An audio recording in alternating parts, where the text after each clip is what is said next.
వాస్తులో disposal Jones అని వేటిని అంటారు? వాస్తులో డిస్పోజల్ జోన్స్ అంటే వాస్తవానికి డిస్పోజల్ జోన్ అనేటువంటి పదం ఎందుకు మనం వాడుతున్నాము అని అంటే, ఏదైనా సరే ఇప్పుడు మన ఇంట్లో టాయిలెట్స్ ఉంటాయి, లేదంటే కిచెన్ లో వాడుతున్నటువంటి సింక్ లో వాడుతున్నటువంటి వాటర్ ఉంటుంది, స్నానం చేశాక వచ్చేటువంటి నీళ్లు ఉంటాయి, మిషన్ వేసాక బట్టల నీళ్లు ఉంటాయి.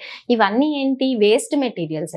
ఎప్పుడు మన వాస్తు శాస్త్రంలో ఇంటిని ఒక ప్రాణం ఉన్నటువంటి మనిషి కింద మనం పరిగణలోకి తీసుకుంటాం అనమాట. అంటే వాస్తు పురుషుణ్ణి అలా మనం ఒక కాస్మిక్ ఎనర్జీగా ఆయనని కన్సిడర్ చేసి మనము వాస్తు అనేటువంటిది చెక్ చేసుకుంటూ ఉంటాం. అయితే ఇక్కడ ఏమవుతుందంటే, మన కొన్ని జోన్స్ లో మనం ఈ డిస్పోజల్ యూనిట్స్ అనేటువంటివి ఎప్పుడైతే పెడతామో అవి తెలియకుండానే నెగిటివ్ ఎఫెక్ట్స్ ఇస్తాయి. డిస్పోజల్ జోన్స్ అంటే ఏంటి? ఫస్ట్ వచ్చేది టాయిలెట్స్.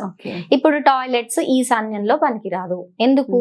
ఆ ఈశాన్యం అనేటువంటిది ఈశ్వరుడి స్థానము, అక్కడ అన్ని పవిత్రమైనటువంటి విషయాలు జరగాలి. ఇవన్నీ మనకి నోటెడ్ ఆల్రెడీ, మనం గత వీడియోస్ లో డిస్కస్ చేసుకున్నాం. కానీ ఇక్కడ ఏమవుతుంది, ఇప్పుడు మనము మరి డిస్పోజల్ జోన్స్ ఎక్కడ ఉండాలంటే, టాయిలెట్స్ యొక్క అనుమైనటువంటి ప్రదేశం ఏంటంటే దక్షిణ నైరుతి వాయువ్య స్థానాలు. ఓకే, ఈ రెండు జోన్స్ ఏమవుతుంది ఎప్పుడు కూడా జోన్ ఆఫ్ డిస్పోజల్. అంటే అక్కడ ఏది ఉన్నా అవి టక్ టక్ ఫ్లష్ చేసి పడేస్తాయి అన్నమాట. అంటే బయటికి పంపించేస్తాయి. దానివల్ల ఏమవుతుంది, మనకి ఎలాంటి ప్రాబ్లమ్స్ రావు. అంటే ఇది అలా డిస్పోజ్ చేసేటువంటి వస్తువుల్ని లేదా విషయాలని పెట్టగలిగినటువంటి అనువైనటువంటి ప్రదేశాలు, పెట్టగలిగి లేదా కట్టగలిగినటువంటి అనువైనటువంటి ప్రదేశాలు. వాయువ్యంలో మనం టాయిలెట్స్ కట్టుకున్నాము, మరి ఈశాన్యంలో ఎందుకు కట్టట్లేదు? ఎందుకంటే ఈశాన్యం అది డిస్పోజల్ జోన్ కాదు, అక్కడ కట్టకూడదు. మరి ఇటు మన వాయువ్య ప్రదేశంలో దక్షిణ నైరుతులు ఎందుకు కడుతున్నాము?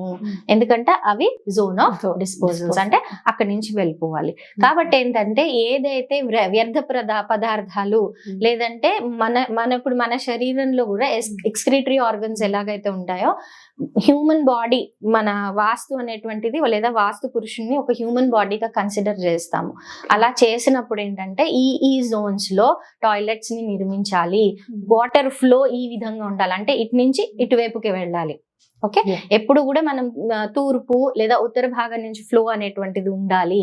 ఇలా అంటే అటువైపుకి ఫ్లో ఉండాలి. ఇలాంటివి రకరకాల అంశాలు ఉంటాయి. సో ఇవన్నిటిని పరిగణలో తీసుకుని మనం ఈ జోన్స్ ని క్యాల్కులేట్ చేసి పెట్టుకుంటాం అన్నమాట.